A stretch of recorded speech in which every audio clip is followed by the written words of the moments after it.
Na semana que vem, os olhos do mundo se voltam para a Rússia. Vem aí mais uma Copa do Mundo. Mas que país é esse? 2 vezes maior que o Brasil e tão cheio de história. Viajamos entre 2 joias, Moscou e São Petersburgo. O dourado da realeza esconde uma novela de época, intrigas e amores na corte imperial. Os segredos do verdadeiro estrogonofe e as cores e sabores dos mercados populares. Em Moscou, os palácios do povo. As imponentes estações de metrô formam uma surpreendente galeria de arte. Aqui no Brasil, uma descoberta, uma cidade onde se fala russo tão bem quanto o português. E as emoções do Dia da Vitória. Vamos conhecer um país que está se reinventando.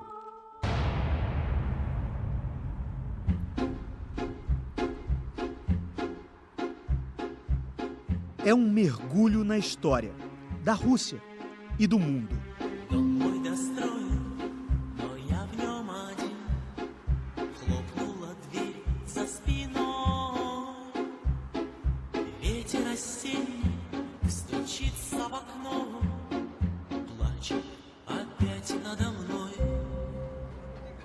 As construções de uma cidade guardam marcas do passado. Revelam tanto quanto um registro escrito do que um dia aconteceu. A expressão russa Kremlin significa fortaleza em português. Coincidência ou não, o Kremlin é a sede do poder de um país eternamente em busca de se defender. Só que de uns anos para cá, as prioridades mudaram. A Rússia entendeu que precisava se modernizar para manter a sua relevância no mundo. Investiu pesado e pretende mostrar o resultado no mais popular dos eventos esportivos. O que o mundo verá na Copa é uma Rússia dividida entre o antigo e o novo, num delicioso dilema entre olhar para trás ou seguir adiante num caminho diferente.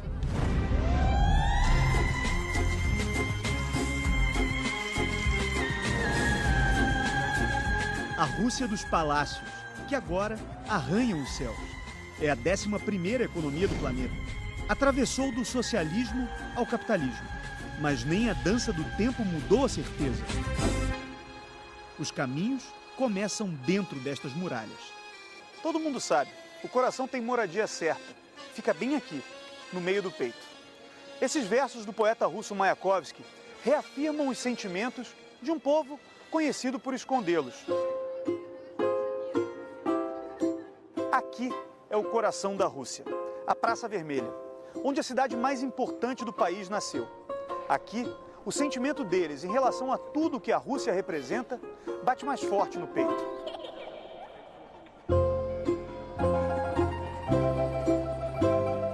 Os pés confundem a direção, numa praça cercada de memórias. Isso aqui é o marco zero da cidade de Moscou e existe uma superstição aqui de se jogar uma moeda na direção daquela capela e fazer um pedido, que dá sorte.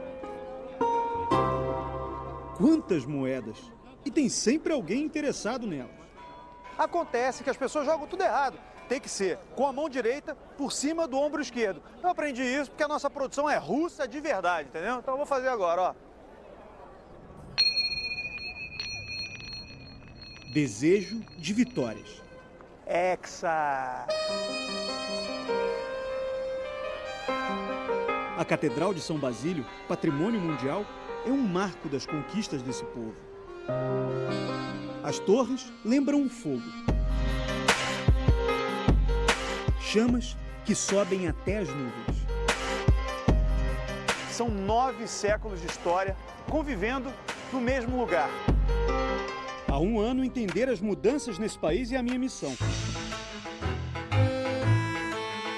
Temos um encontro marcado com uma brasileira. Vocês vão gostar dela. É para lá que a gente vai, mas sem pressa, porque o transporte revela muito sobre esse povo. Isso é bem bacana. Os russos são muito ligados à leitura e estão sempre lendo no metrô. Não é jornal, revista, não. Literatura. No metrô de Moscou, entrar no livro não é necessariamente uma força de expressão. Nas paredes da estação Dostoiévskaya estão descritos momentos de crime e castigo, obra-prima do autor, Fyodor Dostoiévski, que por sinal nasceu aqui perto. Essa verdadeira cidade subterrânea, o metrô, impressiona, deixa a gente meio perplexo. O metrô da capital surgiu em 1935. Desde o início, com a ideia de transportar, impressionante. Essa é a estação mais funda de Moscou. Essa escada rolante que a gente vai subir agora é provavelmente a mais demorada de toda a cidade. Vamos cronometrar? Aqui, ó. Valendo.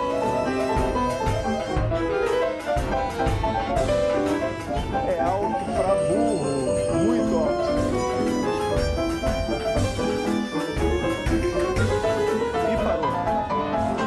2 minutos e 55. É fundo, hein? Perceberam o requinte? As luxuosas estações são conhecidas como Palácios do Povo.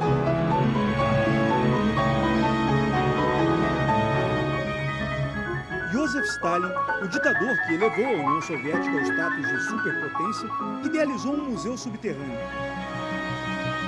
Estátuas de bronze se rendem à força dos trabalhadores. No vai-vem, tocar as obras de arte dá sorte. Até dentro dos vagões, jovens artistas expõem suas primeiras aquarelas. Aqui na Kiyevska, por exemplo, a gente vê 24 afrescos representando a vida e o trabalho do povo ucraniano. Os dois países faziam parte da União Soviética. A União das Repúblicas Socialistas Soviéticas começou após os comunistas, liderados por Vladimir Lenin, chegarem ao poder. Durou de 1922 a 1991. Com o fim, 15 das 16 repúblicas da União se tornaram países independentes. E a Rússia de hoje é um pouquinho de cada um deles. Vocês se lembram da brasileira que eu falei? Dona Wilma, a senhora me trouxe para o Danilovsk Market. Parece uma feira daquelas da gente do Brasil. Aqui tudo é legal. É, Eles arrumam uma barraca dessa, olha o capricho. cada damasco bonito. Olha. Então, damasco são frutas desidratadas. Eu acho uma obra de arte, uma temperos barraca assim, dessa. também. Os temperos. Dona Wilma é mineira e aventureira. Já morou em Nairobi, no Quênia. Há quase 3 anos está descobrindo a Rússia. E todas essas cores. Eu vejo que eles têm muito essa frutinha aqui, né? Mirtilo, né? Mirtilo. Suco de romã. Suco de romã. Ah, Klitschna. Gabarito para Portugal, que hoje é. Romã é uma fruta difícil, assim, lá no Brasil de achar, e eles fazem bastante aqui. Tem queijos com frutas. É? Delicioso. Quer experimentar? Eu quero. Imagina desgire com frutas. E lá vai a Dona Wilma praticar o esporte preferido dela. Você é Esse é o meu. com fruta. É, esse é com fruta. Eu sou seu provador. Meu provador oficial. Gostoso, não é? Parece queijo Minas um pouquinho. Parece. É experimentar. Não é que os russos falem português, longe disso. Mas a Dona Wilma se faz entender. Vai na linguagem do carisma, né? A mímica, o dedinho. E a gente consegue. Quanto custa? Ela pergunta, mas será que compra? Especível Bolshoi. Pode comer um? Prova um de cada. Prova. E assim a gente vai fazendo, né? Vai passando uma barraca, pede pra provar um negócio. Ali, prova mais outro ali. Quando chegar no final do mercado. Já provou tudo, tá sem fome. O prato preferido dela é o plof.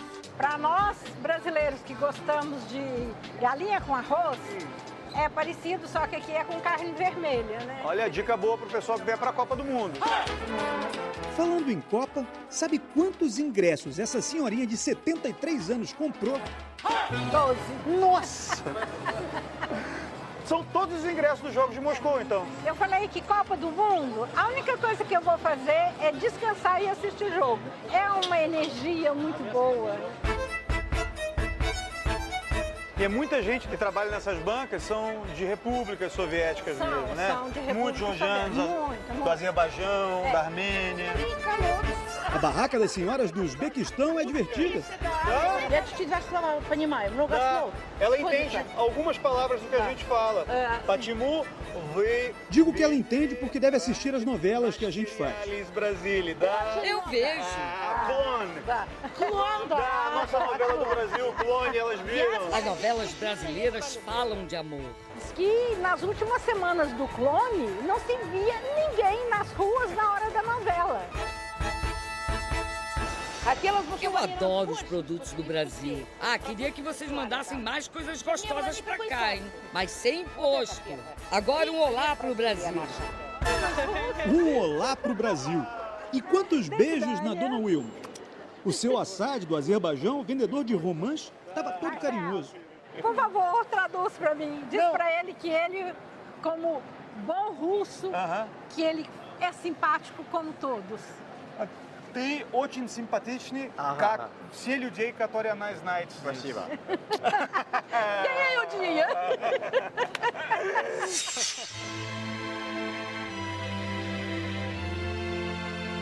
Voltamos aos tempos de ouro. Dos desejos de um imperador, surgiu a joia da coroa russa. Pedro o Grande criou uma cidade com brilho intenso. 1703 é o ano de fundação da cidade imperial russa.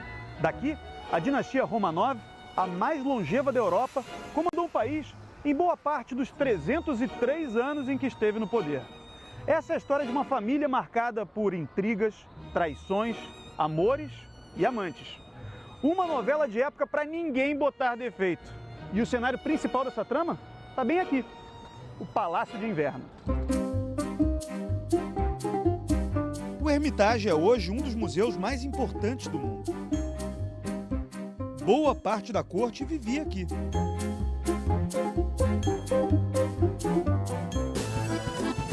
Pedro, Elisaveta, Catarina. Um trio que garantiu um século animado na Rússia. Catarina a Grande nasceu onde hoje fica a Alemanha. O que vemos no Hermitage é o refinado gosto de uma imperatriz estrangeira, que tomou o trono do marido com a ajuda de um dos amantes, Grigori Orlov. Mas quantos ela teve? Isso não é pergunta que se faça a uma rainha. A resposta se esconde entre 360 salas e mais de 3 milhões de obras de arte. A história diz que foram 12 amantes, 3 antes de a Catarina virar imperatriz e 9 depois. Eles tinham um quarto aqui no Palácio de Inverno, a relação era bem próxima da imperatriz. E muitos mantinham a relação com a Catarina mesmo depois de abandonarem o cargo, como Potiomkin, dono desse relógio aqui. É uma complexa engrenagem que dá vida a um pavão de ouro. Um presente comprado pelo amante para impressionar a rainha. Aqui, há mais de 200 anos, ele relembra essa paixão. Amar? Para quê? Por um tempo não vale a pena. E para sempre é impossível. Ah, os amores da corte. Estão no coração. E a mesa. Do caviar a um dos 10 pratos mais famosos do mundo. Vocês estão entrando agora num palácio que não pertencia à família imperial Romanov, mas recebia reis e rainhas em grandes festas, com muita música, dança e comida, é claro. E sabe o nome desses anfitriões de tanta gente importante? Strogonov. Entre eles, Alexander Sergeyevich. Ele era muito animado, rico, colecionador. É o provável criador do Strogonoff. Ele sempre inventava algo. Mas essa origem é um mistério. A primeira receita apareceu num livro de culinária do século XIX. Levava mostarda e um ingrediente mais importante, e nos orgulhamos dele, a esmetana, que só existe aqui. Por isso, o verdadeiro Strogonoff só dá para fazer na Rússia. Neste edifício dos tempos da Catarina, Vamos aprender a receita original do estrogonofe. As amigas Nástia e Kátia vão preparar pra gente. Tá tudo aqui que a gente precisa para fazer um estrogonofe original, não é isso? Carne, cebola, mostarda e smetana.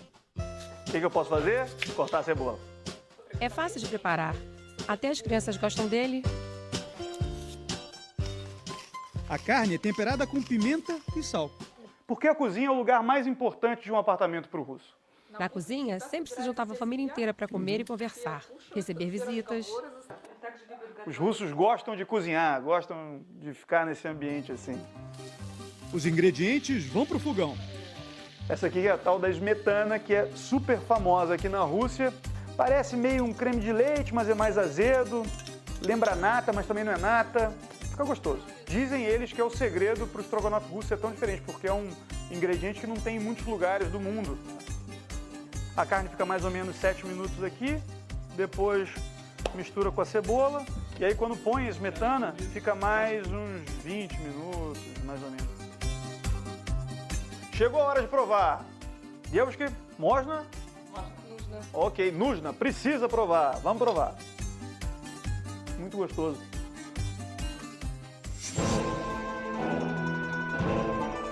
Navegamos pelo rio Neva, em busca de outra pérola da Rússia.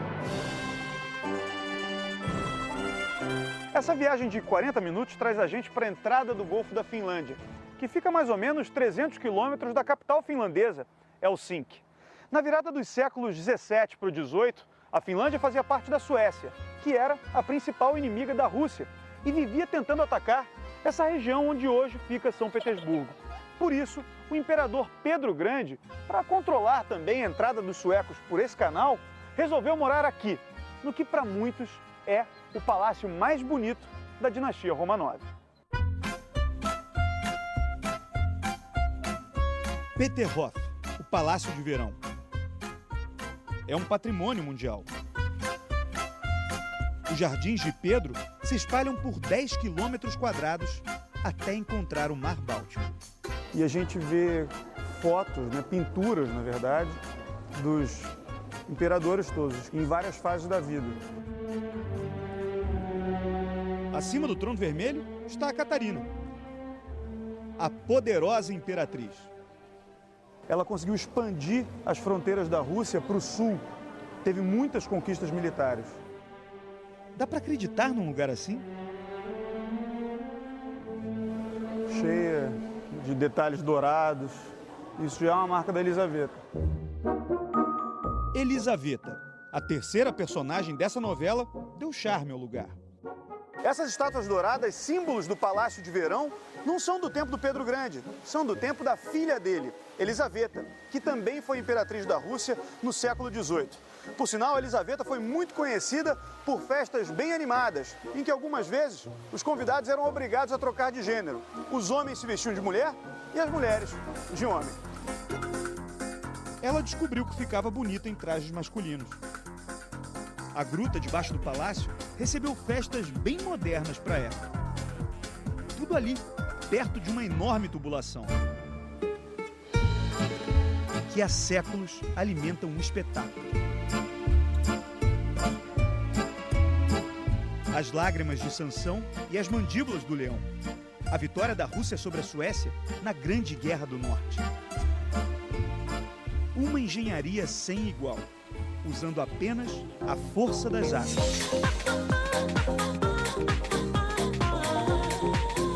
São Petersburgo brilha, dia e noite.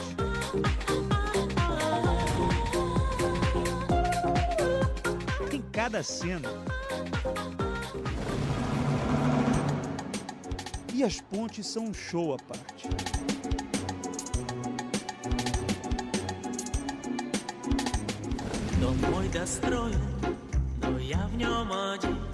Em Moscou, a Praça Vermelha está dourada. As luzes modernas hipnotizam. Mas não são as únicas iluminando ideias por aqui. Há um ano, esses jovens se encontram para uma dança diferente. O fogo nos atrai, porque sempre foi considerado um elemento não domado. E aqui, a gente consegue ter eles nas mãos, pode sentir. E ele não queima, ao contrário, vira uma parte de nós. É um balé que incendeia a vontade de conhecer, se descobrir.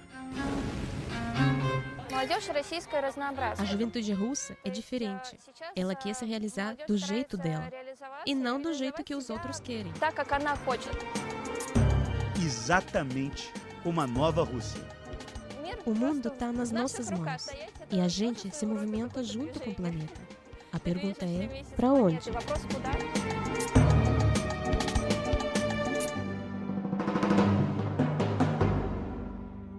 Os ventos da mudança não eliminam as tradições.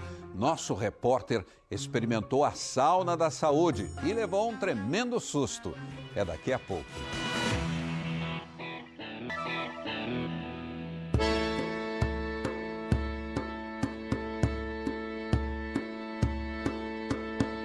Seguimos nas descobertas. Vamos explorar um símbolo da Rússia em transformação. Não estranhe esse lugar com construções de arquiteturas bem diferentes. Esse aqui é o Kremlin de Ismailovo, um centro cultural construído entre 1998 e 2007 para falar sobre as culturas dos diferentes povos desse imenso país.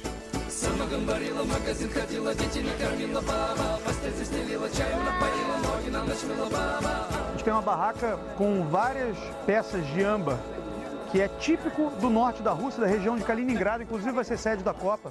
Lá tem a maior produção de âmbar no mundo, eles chamam de Yantaria, vendem muito. É a seiva das árvores fossilizadas, de milhões de anos atrás. Os sons do país vão nos guiando. Os instrumentos de corda me prendem no caminho. Bravo! Bravo! Balalaica, baika, балаболка. Pode chamar de qualquer jeito. Любой человек может научиться за 2 minutos. Qualquer pessoa pode aprender em 10 minutos. Será que eu aprendo a tocar isso?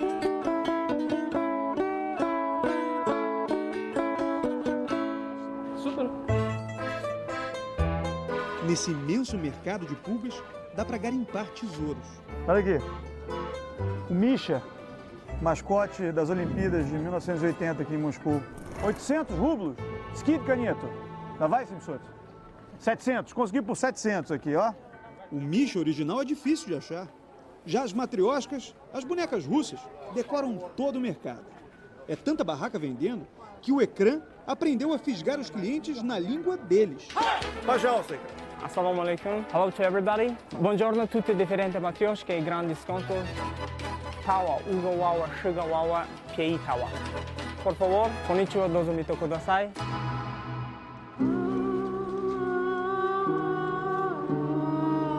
O tempo, as mudanças, o duro nascimento da nova Rússia. Cada toalha estendida no chão tem um pouco dessa história. Dona Tatiana, 74 anos. Na sarjeta, no finzinho da feira, ela arruma a louça carregada de sentimentos. E, na verdade, ela já vendeu muitas coisas que pertenciam à família, não só jogos de chá, pratos, estatuetas. Isso era muito comum no período da perestroika, que era a abertura da União Soviética, em que as pessoas não tinham muita noção de como fazer comércio, como ganhar dinheiro e saíam vendendo tudo que tinha em casa. A senhora vaidosa fez escola técnica, trabalhou no metrô. Conta que levava uma vida boa nos tempos soviéticos. Hoje tem uma pequena pensão. Vende o passado para garantir algum futuro.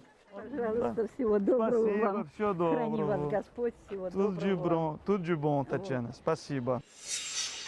Depois que as nossas câmeras desligaram, Dona Tatiana me deu essa xícara de presente. Eu me emocionei um pouco aqui, porque a pessoa tem dificuldade, assim, sabe, para viver. Ela nem tentou me vender, ela me ofereceu um de presente. E eu sei a dificuldade que essas pessoas têm. É o símbolo dessa transição muito dura que o país viveu.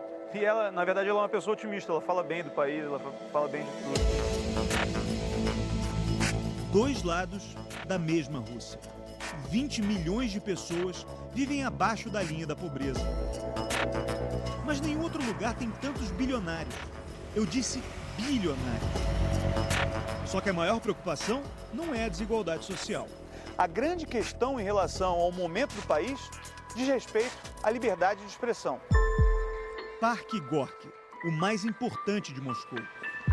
Num país em que o homossexualismo é um tabu, esses 4 rapazes aceitaram conversar com a gente.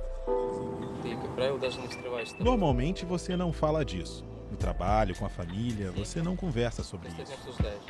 Participar de algum evento público gay é proibido em Moscou. A reação é muito agressiva. Com o Putin no poder, a situação foi piorando. O resultado é o que aconteceu ano passado na Chechênia. A Chechênia é um território russo de maioria muçulmana na região do Cáucaso. Com a bênção de Vladimir Putin, o governo da família Kadyrov segue as próprias leis. É acusado de perseguir, torturar e até assassinar homossexuais em prisões secretas. Nós sabemos que 119 pessoas foram levadas, e isso ainda continua acontecendo. Os problemas não são só com os homossexuais, mas com qualquer forma de manifestação.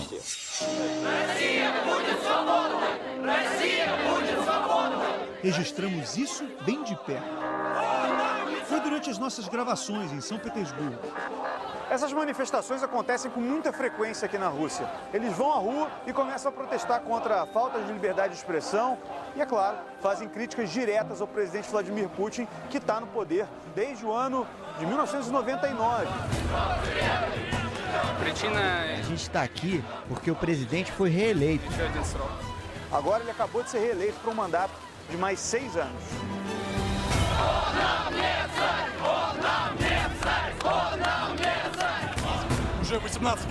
Esse czar está no poder há 18 anos. A polícia entra em cena.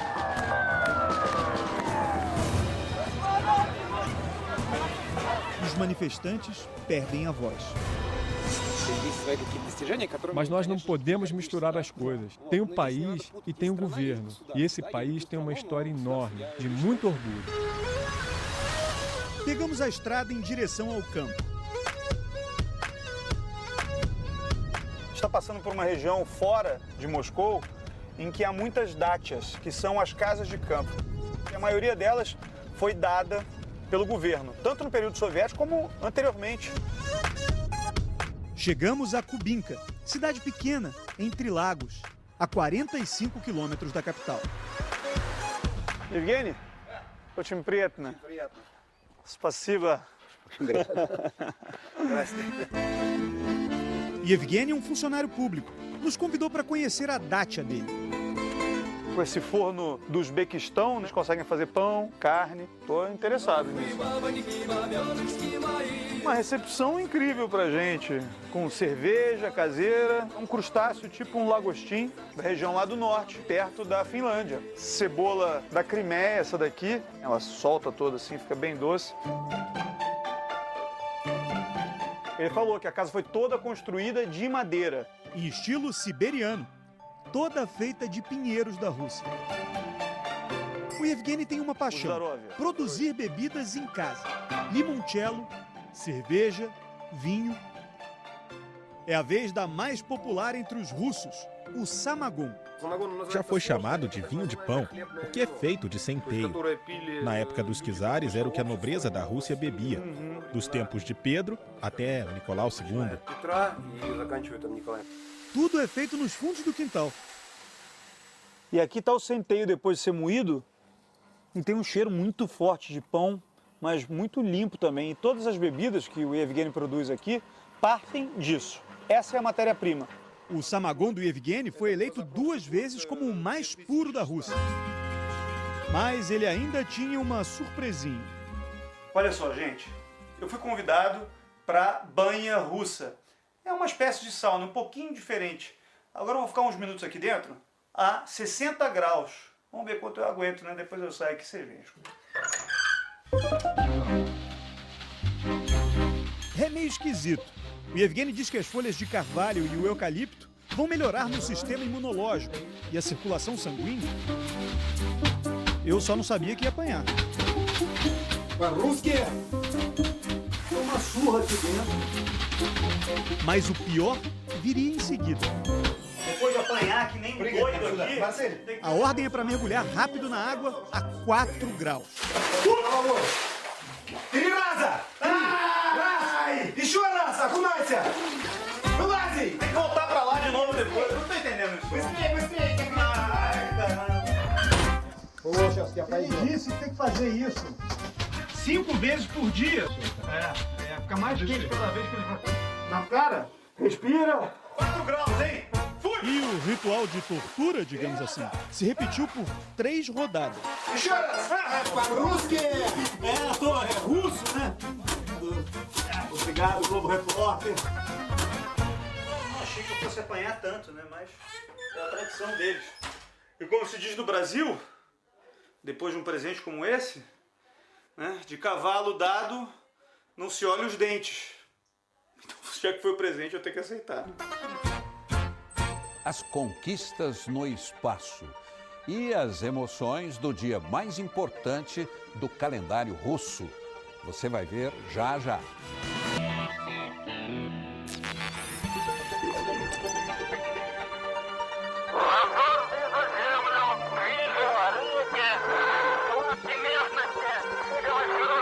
A voz de Yuri Gagarin, primeiro homem a visitar o cosmos, ecoou pelo planeta. Começava uma nova era. Eu sinto muito orgulho do meu país. Nós fomos os primeiros a conquistar o espaço. Está tudo aqui, no Museu do Cosmonauta. Sputnik, o primeiro satélite. A cápsula que levou Gagarin. Mas elas roubam a cena. Bielka e Strelka, as primeiras cadelinhas a voltarem do espaço.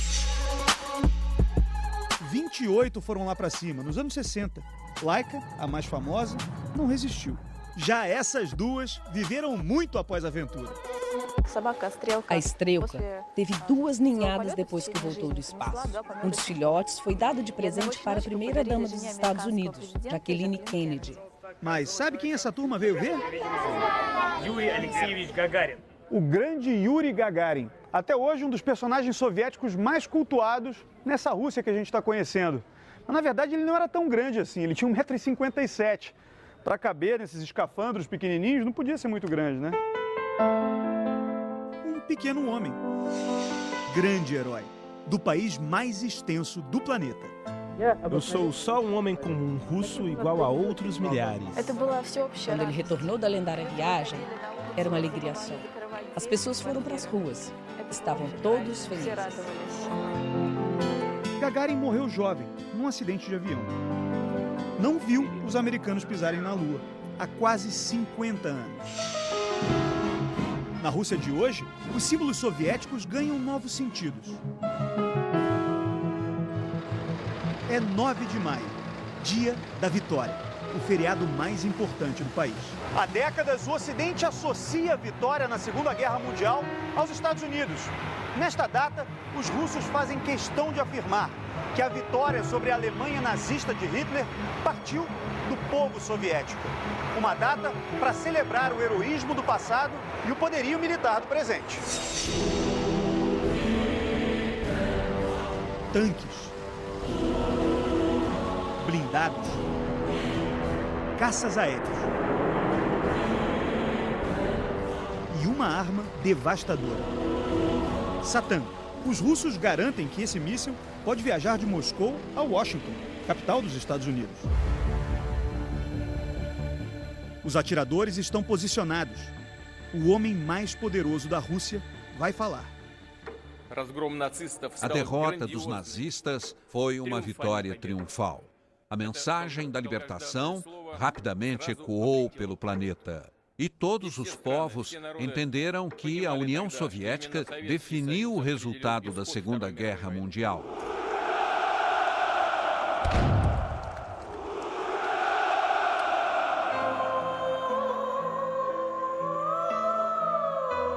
Segundo dados oficiais, 8.700.000 soldados do Exército Vermelho morreram naquele período. Mas organizações internacionais de direitos humanos dizem que esse número passa de 26 milhões. 4 vezes mais do que o número de mortos da Alemanha na Segunda Guerra Mundial. Por isso, por aqui é comum ouvir que cada família soviética perdeu pelo menos um ente querido na grande guerra patriótica. O resultado disso é uma reverência sem fim.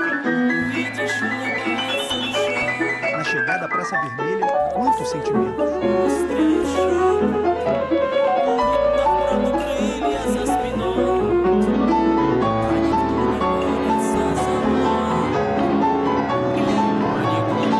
Esta senhora Jonas, diante das lágrimas da menina, oferece carinho. Ela também chorava nessa idade. Meu pai foi para a guerra aos 21 anos, antes de eu nascer. Ele não me viu e eu não conheci ninguém. A cada 9 de maio, eu me sinto perto dele.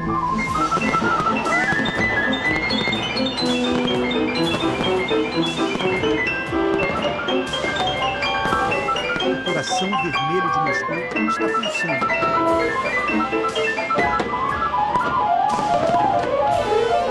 A Rússia, nesta noite, é uma explosão de emoções.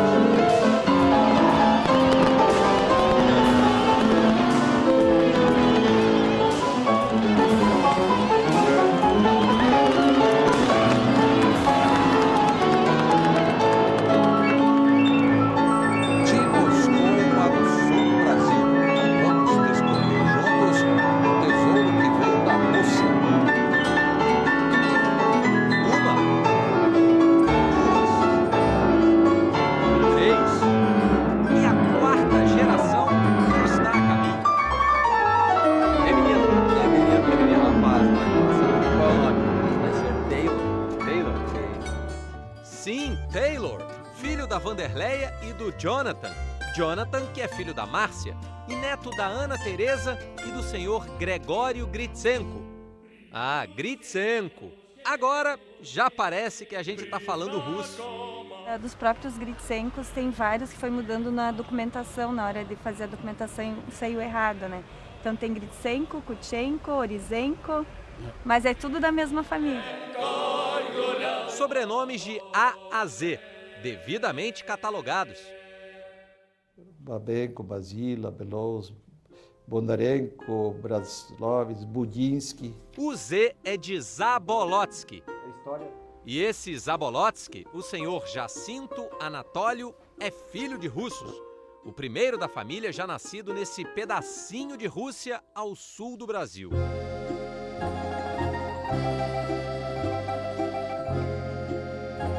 De 1909 a 1912 entraram em solo gaúchos legalmente 19.525 imigrantes russos legalmente. Guardar a memória da imigração virou missão de vida para esse advogado. São registros que reconstroem a travessia entre a gélida Sibéria, de onde saiu a maioria dos imigrantes, e a fértil Campina das Missões, a 550 quilômetros de Porto Alegre, quase na fronteira com a Argentina, e hoje com pouco mais de 6 mil habitantes. No município de Campina das Missões, cerca de 25% são descendentes russos. Queriam fugir do frio e das turbulências políticas de um império czarista que ruía. Para eles foi prometida terra para plantar, mas a terra era mata virgem. Os pioneiros lutaram contra a fome, estabeleceram contato com índios guaranis e aprenderam técnicas para semear o novo solo.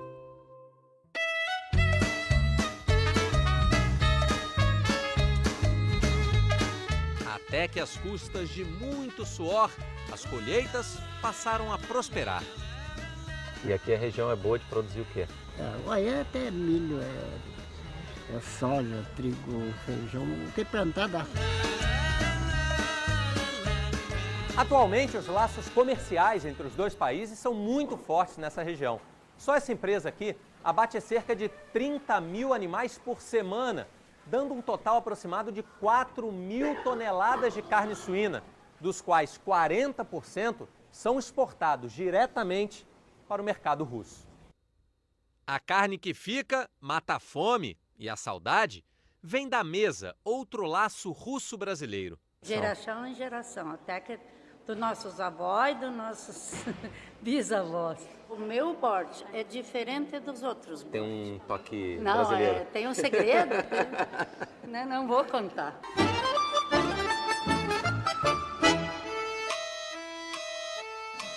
A sopa à base de beterraba alimenta o corpo. A dança alegra a alma e transmite aos descendentes um dos maiores orgulhos russos. É uma herança muito mais do que material, é muito mais preciosa do que qualquer herança material. O grupo de dança folclórica Troika foi formado na cidade há 26 anos. E desde então valoriza as raízes de uma comunidade que também se mantém conectada espiritualmente. Era para reunir as famílias, ainda se acostumando a uma mudança tão brusca nos rumos de suas vidas. E acabou virando um marco histórico. Aqui, em 1912, foi erguida a primeira igreja ortodoxa russa do Brasil. Inicialmente, era toda de madeira. Até que em 1955 houve a reconstrução e ela ganhou a forma atual, de alvenaria. Virou ponto de referência e de partida, para que a fé dos imigrantes russos não só fincasse raízes, mas se espalhasse pela região e fosse além, bem além de Campina das Missões. O cristianismo ortodoxo é a religião predominante na Rússia. Uma tradição que sobreviveu ao período soviético, mais de 70 anos em que os cultos religiosos foram proibidos no país. A missa tradicional, os ícones, toda a liturgia. O cemitério da cidade também guarda símbolos e registra a trajetória de diferentes gerações. História escrita no alfabeto cirílico, em língua materna, ainda ensinada por Dona Ana Elenko. Minha mãe era russa, ela era professora na Rússia. Só que eu perdi minha mãe já por muitas décadas. Aí eu não tinha com quem falar. E é na varanda de Dona Ana que os netos Estefânia e Rafael se juntam aos vizinhos e a quem mais quiser ao menos conhecer o beabá do idioma dos antepassados. Os mais dedicados podem até acompanhar o canto do Gustavo Kunz. Aos 12 anos, em russo perfeito, o gugu gaiteiro é uma síntese dessa tradição que se renova, do apreço e respeito a um passado que vislumbra o futuro no horizonte da Campina.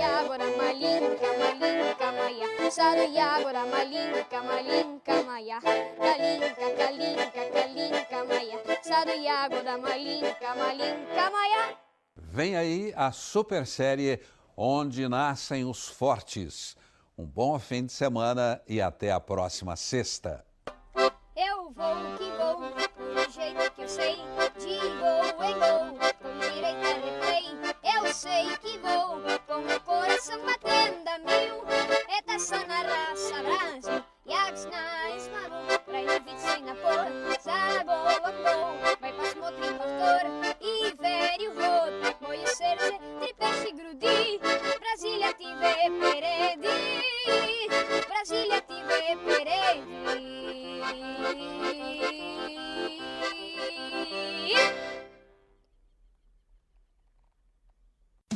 Globo Repórter. Oferecimento